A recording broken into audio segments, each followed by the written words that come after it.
Good morning, good afternoon, and good evening. So I'm going to be teaching you on how to create a Google Doc. I wanted to make a prelude to this that the only time we're actually going to be using Google Docs to quote-unquote turn in items is just for two different types of rough drafts. That's going to be the rough draft of your narrative and the rough draft of your research paper. And the reason for that is I find this works really well for peer reviews, and a lot of people already have Google Docs. It's just something that I feel has worked really well over time. So we're just going to continue doing that for this semester. So again, when I say turn in, that just means that your assignment will be turned into the folder, and I'll consider it done.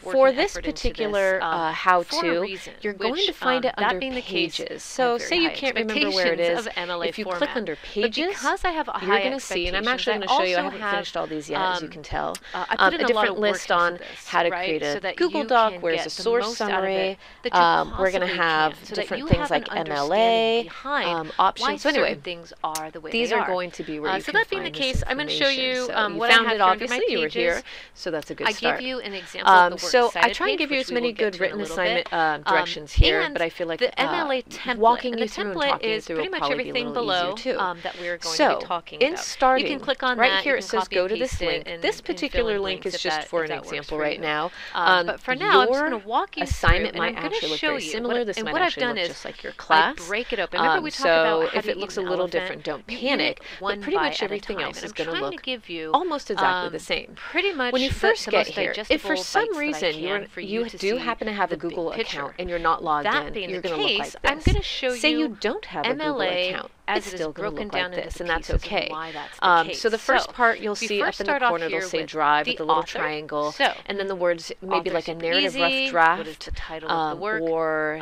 the the title of research where it paper came rough from, draft. the volume number, That's the page where you're number, going to be or the volume creating number and the your actual document. number of the issue, So when you come here and all you date, see, sometimes page you might numbers, actually see a list in and this where the area source is of from. last names. Like So you might be I see looking it at written that with and the other people's assignments, and that's I okay. don't really Or you might understand, see and that's nothing. okay. It kind of With depends this, on you're if also you were going the to notice first one that I have to in here put in something for this punctuation, folder. and it's incredibly So you're going to see important there's that not you much follow going the on right now, but you might notice I how will it repeat keeps saying that. sign in. It is That very means you're not important signed to in. pay attention So to what the I'm going to need you to punctuation. do I say is this for sign a in. reason. Because If for some reason you already have a Google matters. account and All you've right, we've logged talked into your about Google before Drive when we multiple write, times, you might there's see up certain, in like the sometimes top there's proper your English name, your and email, and that you you're know, maybe we signed don't out, do that when and we you could very type quickly and through easily social media sign or text in. messages. If you don't see your But when name we're in writing here, but you do have a academically, Google account, you can punctuation say is underneath where it incredibly says important. use another So account. I push that If you because don't I have a want Google you account, to get you can used actually to click that paying again, attention to the line I details just of things. hit, This does matter in and the future. It create really, an really account. does. Maybe not So if necessarily you do not MLA, have a Google but the account, habit of I'm noticing going to show you that things real quick, like just so you can quotation visualize marks it and again. periods and So if where you don't these have a things Google go. account, again, you can This sign in. helps you become a better writer because you become more aware, and that is the And reason then why I push go so hard ahead for this. Is and because you'll click you deserve use another the account. So if you don't opportunity have a Google to account, just become better use another writers. account. And Okay? I think it is So we're going to fair assume that I give don't you have a that Google by giving account, or you that my name this doesn't kind pop of up there. information. If I wanted, So, I could see that how being my the name case, underneath pops up let's break it automatically. down It so says you that can this see computer's what you recognized need me. I for do a have an source account and I summary. can So, click on it. the very Obviously, first if thing you off forgot is your email, if you had a the Google author. account, you want to use it again, Sometimes, and I see you this can a just lot with walk through students, all those it gets steps. overwhelming. Otherwise, I don't if know you what do to not have a do. Google account, Don't panic. Don't panic. It's It's just as super easy as easy. having a Google There account. is literally You just create one. only Super, three super ways easy. it can be written. For this, Only you're going to three. say for myself. In fact, the When only you click other way create an would be if account, there it's gonna wasn't say an author. for myself. And if there's no author, you can't put anything. And so then you don't can just an put in author all if of your it does not have an information, author. a Most password things you are want to going use, to and have hit an author. next. Many Okay, times that what's going to being happen said, is super you can easy. use If there is one author, your current all you have to put is the last Gmail name, account if you want, comma, if you for some your reason first name, remembered you had and a one, period. or you can It's actually just like this. use That's it, one a author. different email Last address. name, It doesn't have comma, to be first name, Gmail, and period. that's really, really Ta-da. nice about this. You don't Super even need to easy. have There an we go, account. one bite. You can just So say there's two sign authors. in. Oh, All right, and so again, just click through down below. You're going to see where it says Super next. easy. Click on That through, first listed and author, it's just going to same guide thing. you really easy. Last I name, believe it can comma, send you a first name, text through your comma, phone because we to still have more validate to your add, account. Super, which is super one easy. more person to do. For and me, I would Barbara, like to right? just so this use the first account name that I already and their have. last name.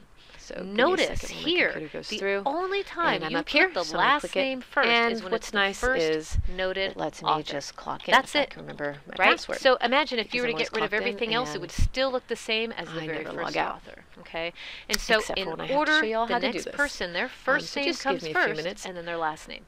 This is all you need to know. In fact, the only time you will be writing more than one author is when you have two. That's it. That's it.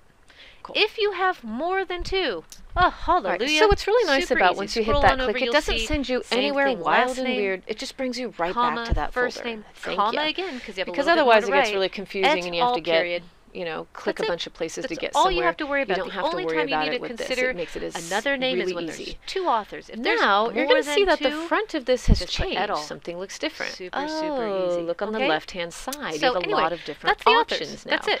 Sometimes you'll You're going to see also below authors. the search in the drive. You'll see where all this information is. Don't even worry about it. For me, all you need to there's know a lot of. And then you just I have a lot of folders, so this is what mine will look like. Instead, I'm also the creator. Might look a little different for you. You might not have all of this, so just keep that in mind. And then up in the corner, no matter what you do, in the right-hand corner, you're going to see your at information the end. and a bunch of fun little things. More than two. So we are going to talk about the left-hand side later. This is where we're going to do a bunch of other stuff. For now, we want to look on the left-hand side where it says Drive with a little triangle, and then below it says New. And then you can ignore the bottom ones for now. Because what we're going to do, obviously, is if you click the title of the work is going to be button, the name of you're going to see a pull-down menu. And the pull-down menu is going to have a couple options. Maybe the name of the video on I want you to do is create a Google Doc. So notice it's not create a folder. The title of the work that you've read. Don't really upload anything. I just want to keep it super simple. So we're just going to do a Google Doc. Say you're more comfortable working on Word or another program somewhere else. That's okay. You can actually copy and paste it into the Google Doc. But let's not upload or anything like that. It gets way too complicated, and then it looks like a mess, and it makes it really complicated sometimes for other students. So these are most things that people do. Going to go to Google Docs only, but you have to make sure you've got to put click on that in. But and it's going to give you a window that's going to pop up. It says create and a shared folder. So again, yes. So that's what you want to do. So you want to click where it says create and share. Right, very important. And if you give it a minute. All right, so this must have quotation marks. You now are the beginning you do not of creating a Google Google Doc. The title of the up work. in the corner. Okay, so now you see this blank slate. You see it almost looks like Word, which is awesome and super easy because that's what we're used to. On the web page. You're going to see up in the left-hand corner where it says Untitled Document. Keep in mind, you might have to wait just a minute for your document to load and get its together. So before you do this, because it gets weird when you go to type. All right. Well, it seems like you got it from. Up in the right-hand corner where it says Untitled Document, I want you to click it. You got this article and when you click it, it's going to highlight the word Untitled Document. In quotes. Okay, super easy. Once you do that, I want you to make sure that you put in a very specific way in which I want you to label your papers. And this is how it's going to be throughout the semester. It is always your last name, scholarly journal, the name of the an underscore, that's shift dash. Okay, hit the shift button and the dash number, that's considered an underscore. Then I want your first initial, about the psychology and then another behind shift people who kill, dash, which is an underscore. So last name underscore, see how this is working? First initial so underscore. The front of the article, and then this particular paper is going to be. Look at the front of it. The journal name is going to be italicized, but when you open it up and read an article, the article is going to have the perfect quotes, done. Right? Don't hit enter, don't do anything. To kind of understand just take your mouse and then click it on the. So again, the source is where this video or this article came from, and then it'll save for you. And it's not the location. What is absolutely beautiful about Google Docs is it gives you all the information of where it was saved and all that information. So it's really cool. Say you wrote something like. You italicize here. Don't forget. You italicize. You italicize and comma. You wrote a whole bunch of stuff. At the end. And then you deleted it. You come over here and then you're like, shoot, what was that thing that I wrote that I really liked, but I deleted volume it? Number you don't have to worry, because if you go back to where you last edited your work, it's going to give you your old documents. It's going to show you the history. I'm going to repeat that. Oh, you isn't do that not so cool? So it shows you the current version, and it shows you some of the original versions. If you write it correctly, what's nice about this is it actually considers